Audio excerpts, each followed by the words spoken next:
just because you can do something doesn't mean you should, and just because you can't do something doesn't mean you shouldn't. We need to define ourselves based on the decisions we make to do or not do things that correspond to our goals and aspirations. If there's something you do not want to do, and it does not adversely define who you are, you can put it behind you and go on with your life.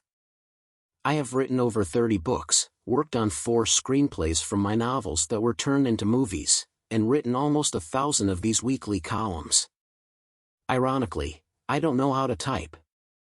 After losing my sight, I tried briefly to master the typing skill, but I quickly discovered, as a former Olympic weightlifting champion, my hands didn't seem to be made for a computer keyboard. This weekly column, as well as all of my books and screenplays, are efficiently typed, meticulously proofed, and masterfully edited by my friend and colleague Dorothy Thompson. I could have labored for a decade to improve my typing skills, and I would not have approached the level where Dorothy effortlessly performs.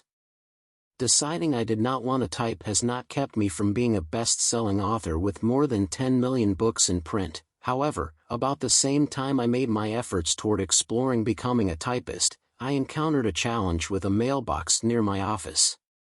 Our office is on a busy street, which is a main thoroughfare in the city where I live and work. The mailbox we used at that time was located about 300 or 400 yards along that street, requiring anyone walking to that mailbox to cross a side street and traverse a busy parking lot. One day, everyone in the office was busy, and we had some correspondence that had to get in the mailbox. I scooped up the mail and headed for the mailbox only to discover, given the traffic noise, street to cross, and congested parking lot, I couldn't do it. I dejectedly returned to my office with the outgoing mail still in my hand. I would be the first to admit that it is not imperative that a successful CEO of a television network be able or even willing to take the mail to the mailbox, but it began to bother me, and in my own mind, going through the mail each day was a constant reminder there was something I couldn't do.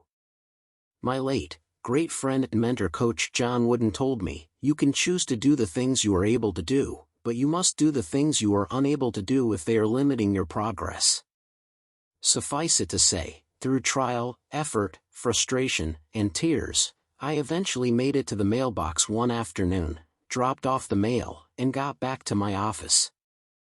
I never did it again, and I never needed to do it again. That one trip to the mailbox wasn't about sending the letters out. It was about redefining who I am. As you go through your day today, never allow yourself to become defined by anything you can't do. Today's the day.